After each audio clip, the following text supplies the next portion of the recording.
thanks to Hisense for sponsoring a portion of this video. On today's episode, no new Apple TV 4K box, but there are new features coming to the Apple TV 4K. Microsoft, on the other hand, did put out some new boxes, and Asus has some surprisingly sweet new monitors. Welcome to Nit Nerds News, all the need-to-know news about the stuff you watch and the stuff you use to watch it. I'm Caleb Dennison. So, Apple's WWDC 2024 event came and went, and as predicted, there was no new Apple TV 4K box. However, there are some new TVOS features that will freshen up existing Apple TV boxes. Most notable for Nit Nerds is native 21:9 aspect ratio support.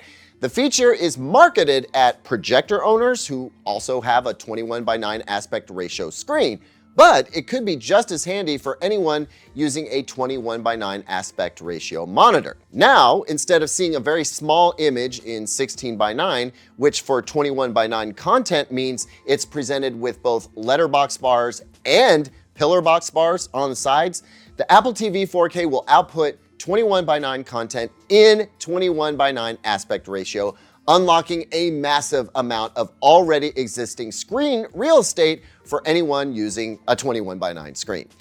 I like it. Just one more thing that makes the Apple TV 4K the best dedicated media streaming box you can buy. Other new features include an update to Apple's enhanced dialogue feature, which will now apply machine learning and computational audio processing to enhance dialogue for just about any listener, not just those using Apple's HomePod speakers. Apple says it'll work when listening through a TV's built-in speakers or HDMI-connected speakers like soundbars, also for AirPods and other Bluetooth-connected devices, and when playing supported content on the iPhone and iPad. That's another big win for the Apple TV 4K. Subtitles are also getting a little kick in the pants as well. According to Apple's description, subtitles will now automatically appear at just the right moments, including when the language in a show or film does not match the device language, or when the sound is muted, or when users skip back to rewatch a scene they just watched moments before. Now, that last one and Apple's new Insight feature kind of sound like playing catch up with Amazon, but they're welcome nonetheless. And the dialogue enhancement and 21:9 aspect ratio support are pretty legit if you ask me. Now, something Apple did not talk about in its presentation about this Insight feature is that it's actually using machine learning, using the image itself to recognize actors and music in the content on Apple TV Plus. It only works for Apple TV Plus streaming shows, but the way it works, it could be applied across any streaming service, which is something that Amazon can't do right now. All right, enough about Apple's box. Let's talk about Microsoft's box, the Xbox. At an event some are calling Microsoft's most impressive Xbox games showcase ever, 3 Xbox hardware updates were announced. There's a new Series S with a larger 1 terabyte storage drive on board. There's a new digital-only Xbox Series X. And finally, there's a new Xbox Series X dubbed Galaxy Black Special Edition with disk support that comes with a 2 terabyte drive. The new consoles are expected to be ready just ahead of the 2024 holiday season. Now, that's all cool in the gang, but dang it, I was kind of hoping Microsoft was going to make some hardware tweaks here. Specifically, I just want Microsoft to make its most expensive Series X a legit home entertainment device, complete with native 4K Blu-ray support, really good disc playback controls, proper video processing, onboard upscaling, all the surround sound codec support natively supported, no app add-ons necessary, like a legit 4K Blu-ray machine and Apple TV and NVIDIA Shield killer, all wrapped up in the Xbox chassis with all the cool stuff the Xbox already has going on. Guys, am I asking for too much here? I know I am. Doesn't mean I don't still want it. Am I the only one though? Am I on an island here? Let me know if you would pony up, let's say, $800 for that kind of device. Would you buy it? Or are you on team, the disc is dead, what are you talking about, boomer? And now a quick moment to shed a spotlight on our sponsor, Hisense, and the U9N series televisions.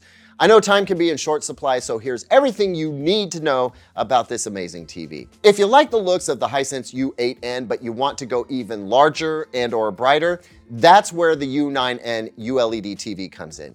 If you missed my coverage from Hisense's event in New York City, this TV produced just over 5,000 nits peak brightness, which added a sparkle to HDR highlights that I had not seen on a TV before. It has an advanced audio system with dedicated side-mounted speakers, and it's got Hisense's most advanced HiView X processor, which did a great job of cleaning up streaming content so it looked clean on the large 75 and 85-inch screen sizes at which it is available. Frankly, you need to see the U9N in person to really understand how it uses its brightness powers for delivering enchanting entertainment.